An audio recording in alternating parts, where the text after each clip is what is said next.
లేదా తలకి నూనె పెట్టుకున్నారా లేదా అనేది చూడడం మా బాధ్యత అనమాట. నెక్స్ట్ ఈ డైట్ పెంచడానికి ముఖ్య కారణం ఏంటంటే విద్యార్థులకి పోషకాలు అందాలి. పోషకాలు అంటే ఇప్పుడు ఈ వయసులో వాళ్ళు ఏ పోషకాలు ఉంటే వాళ్ళు బలంగా ఉంటారు, వాళ్ళ కంటి చూపు ఎలా పెరుగుతుంది, వాళ్ళ మెమొరీ అంటే జ్ఞాపశక్తి ఏ విధంగా పెరుగుతుంది అనేది ఈ డైట్ ఉండేది అనమాట. గతంలో మనకి రాగి మాల్ట్ ఉండేది, ఇప్పుడు ఉంది. గతంలో ఏముంది, అందులో షుగర్ కలపాలి, పంచదార కలపాలని ఉంది. ఇప్పుడు బెల్లం కలపడం వల్ల మనకి ఆటోమేటిక్ ఏమవుతుందంటే ఇమ్యూనిటీ అనేది పెరుగుతుంది.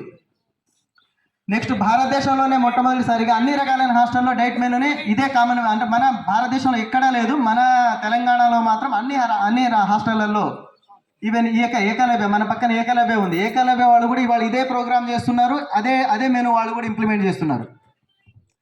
నెక్స్ట్ కిచెన్ రూమ్ని ఏ విధంగా మేనేజ్మెంట్ చేయాలి. గతంలో మా హాస్టల్ మేము నచ్చినట్టుగా చేసుకునేవాళ్ళం. ఇప్పుడు అలా కాదు. గవర్నమెంట్ ఏం చేసిందంటే కిచెన్ రూమ్ అంటే ఈ విధంగా ఉండాలి, ఇక్కడ ఉప్పు పప్పు డబ్బాలు ఉండాలి, వాటికి మూత వేయాలి. ఇందాక మనకి ఎంఈఓ గారు చేశారు, లూజ్ ప్యాకెట్స్ మీద మనకి పిల్లలు రోడ్ తిరుగుతుండేవారు.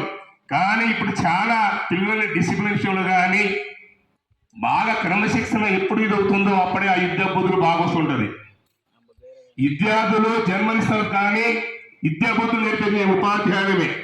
మంచి నడవడిక మంచి భవిష్యత్తు తీర్చిదిద్దే ఉపాధ్యాయులు కాబట్టి మేమే కాదు విద్యార్థి తల్లిదండ్రులు కూడా మాకు సహకరిస్తారని చెప్పి నేను అందరినీ సభాముఖం కోరుకుంటున్నాను.